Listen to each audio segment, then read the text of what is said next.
Assalamualaikum warahmatullahi wabarakatuh. Berjumpa lagi bersama saya Zaki Education, dan pada hari ini saya akan belajar tentang implementasi kurikulum Merdeka melalui platform Mandiri Merdeka Belajar. Dan ini saya setelah membuka aplikasinya ya, menggunakan akun belajar ID yang diberikan oleh Kemendikbud. Lalu saya setelah membuka, lalu klik pelatihan mandiri ya.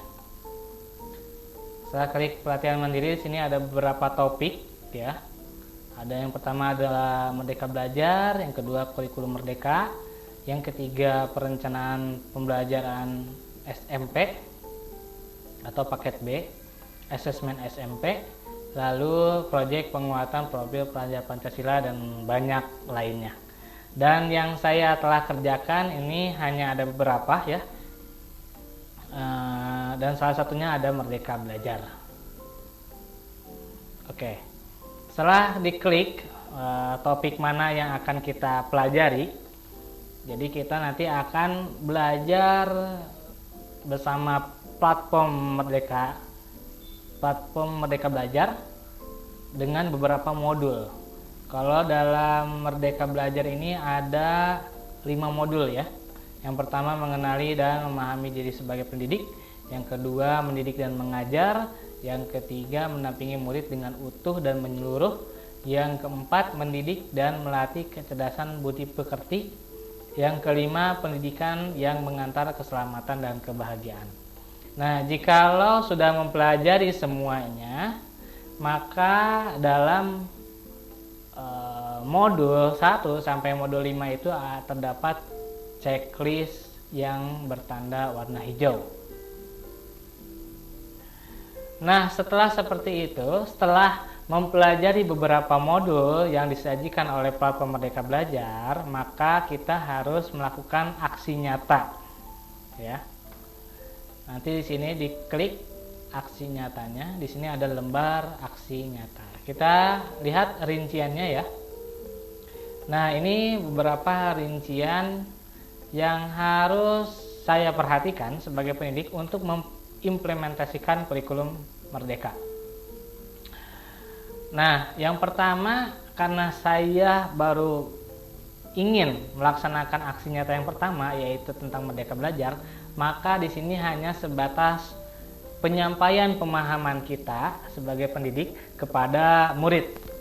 Ya, nanti menyamakan persepsi tentang Merdeka Belajar itu apa sih? Nah, di sini ada beberapa tahapan yang harus saya lakukan untuk melaksanakan aksi nyata. Yang pertama, pastikan Anda memahami tujuan pembelajaran topik Merdeka Belajar. Yang kedua, komunikasikan pemahaman tentang topik Merdeka Belajar kepada audiens sasaran seperti murid, teman, orang tua, komunitas yang menurut Anda perlu memahami konsep ini.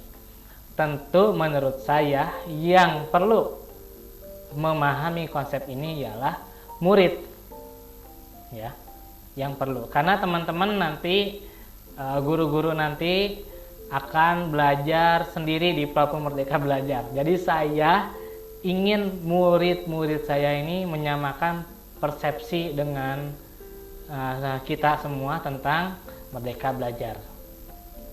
Yang ketiga, pemahaman boleh disampaikan melalui media seperti presentasi, video, poster, buklet, lagu, puisi, dan lain-lain.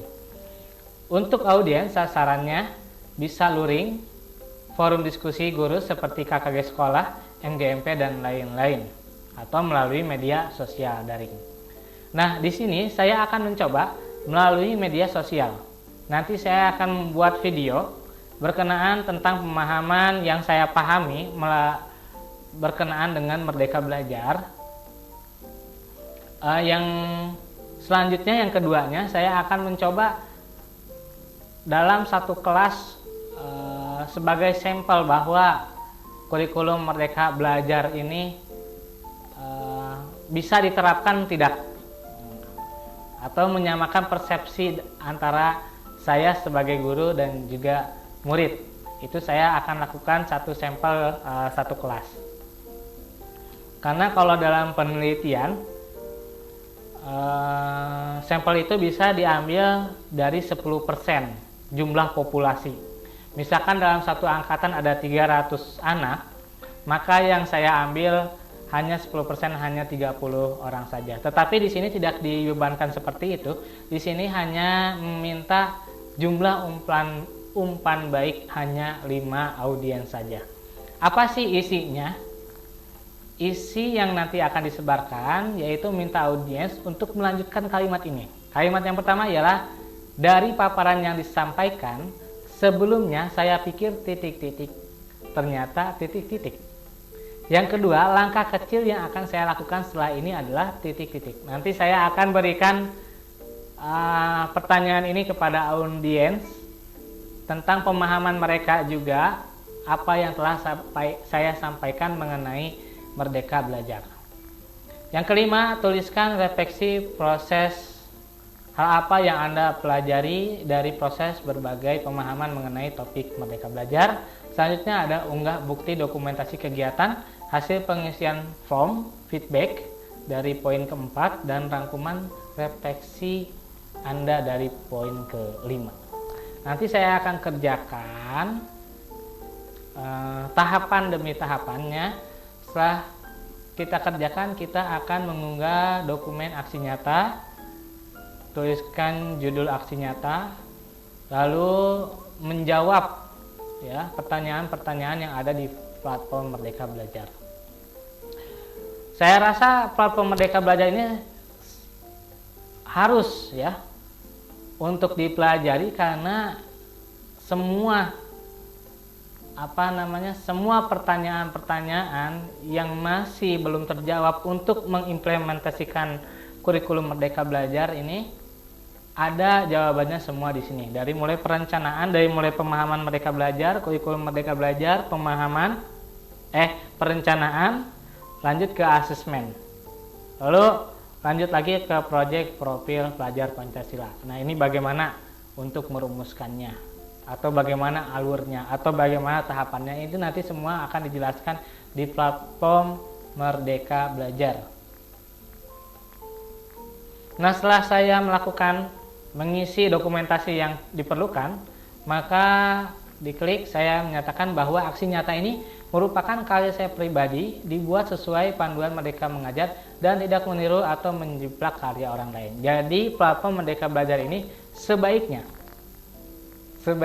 dikerjakan dengan masing-masing karena nanti akan diimplementasikan pada tiap-tiap sekolah. Nanti kumpulkan. Itu yang saya akan coba di kemudian hari, di hari Senin ya.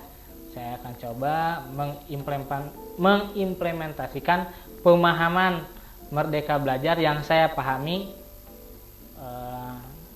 dan nanti akan disampaikan kepada murid. Nanti bagaimana reaksi murid, kita tonton video berikutnya. Ya, cukup sekian pertemuan hari ini. Mohon maaf apabila ada kesalahan. Wassalamualaikum warahmatullahi wabarakatuh.